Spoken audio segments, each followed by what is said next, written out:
we will do so. Next up, we have Haya Zahid, who is the Executive Director of the Legal Aid Office and the Legal Aid Society in Pakistan. Thank you. It is so exciting and nerve-wracking to be here. Thank you very much, Sukti. Thank you to the institution for giving me an opportunity to share something from Pakistan. I think the discourse, the narrative is dominated by our war against terrorism, countering violent extremism. We have the world's biggest refugee population now. So it is a unique opportunity in this niche area to speak about development with legal empowerment work. So really, really appreciate the opportunity.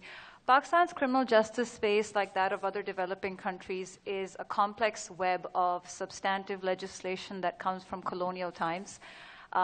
Very, very complex procedures. It is an amalgam of Sharia law, customary law, and what the British left us with. The police and the prisons do not see themselves as institutions that are there to serve the people, that are there to help people reintegrate back into society. They are still pretty much concerned with rule by law instead of rule of law. Our court dockets are overburdened. There is a lot of reliance on the judiciary, which it is failing to meet. And when you look at prisons, 80% of those behind bars are remand prisoners, pre-trial and under-trial prisoners. Conviction rates are as low as about 5 to 6%, which indicates that the majority of people that are in prison are probably innocent, and that the justice system is not delivering fair outcomes in a timely manner. In this context, I come from the southern province of Sindh, where Karachi is, and we have this void. There is no public defender's office. So access to legal information, to effective legal representation, or to a free lawyer has been a myth for a long, long time. 15 years ago, a retired justice of the Supreme Court, Judge Zahid, started just walking. He walked into a female prison facility and just started providing free legal representation and advice to the low-hanging fruit, the women that were first-time offenders that were in there for petty crimes and could not afford a lawyer. He brought in eager law students, lawyers, and very soon the government stepped up and recognized this opportunity and created a quasi-government agency or an entity around his efforts and his privately managed team.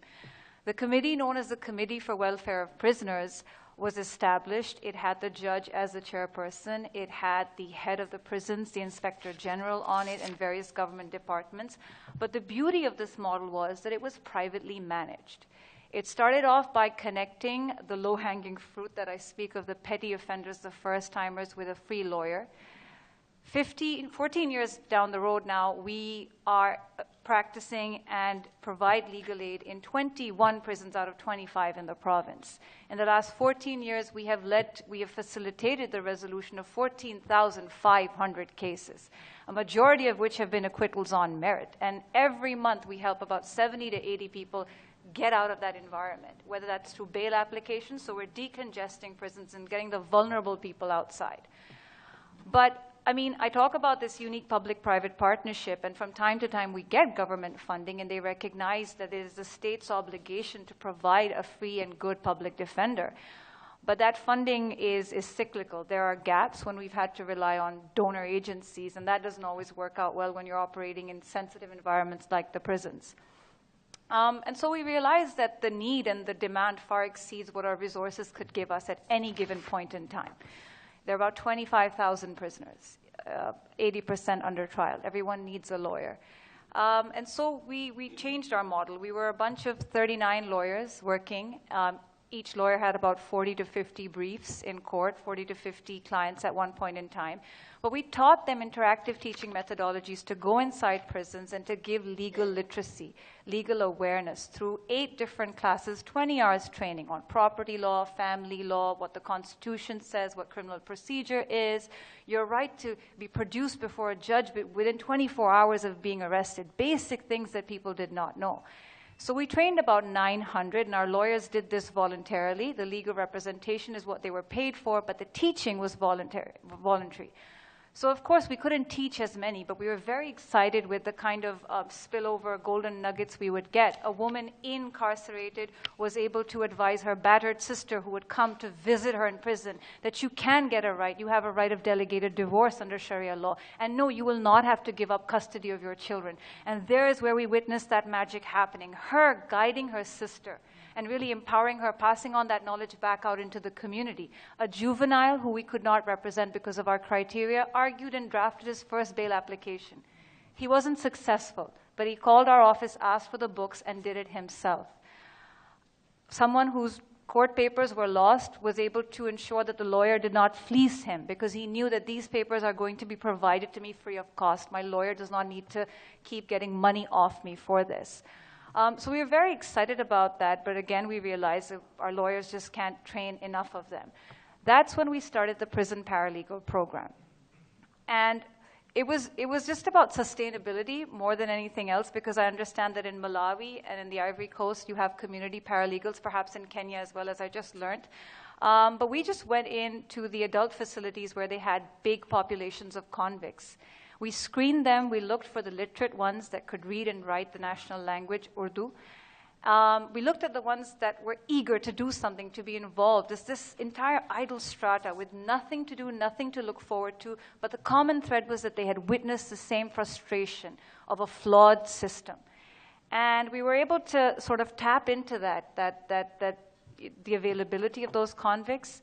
And we engaged them in master training classes. And today we have a prison paralegal program running in 4 prisons in the province that is completely sustainable. Our lawyers go in to supervise them. The convict-led program sort of is now very, very popular because we've been able to succeed in getting these trainers, these convicts, a 15-day remission from the Inspector General. He has the discretion to give remission if you donate blood or if you're for good behavior or studying in prison. But he's recognized the value of this paralegal program. And it's become very popular for these convicts to get time reduced. In addition, we do have a ceremony for giving out certificates, and we got a very famous pop singer, Shahzad Roy, to come in and to sing, and we did the theatrical performances to show them, you know, how dull life is, and with legal empowerment, how your interactions are different at the time of arrest, at the time of entering into a prison. And we brought in a celebrity once, and now, you know, just everyone's just lining up to sign up for this program. And so I thought, okay, that's a way of, you know, there's the whole debate on, you know, whether there should be financial incentives or there shouldn't. So far, it's working. The prison paralegal program has passed on legal literacy to new jail admissions, 1,100 in just under 3 years, and it's closely monitored and supervised. Depending on the size of the prisons, we run this program twice or thrice a week.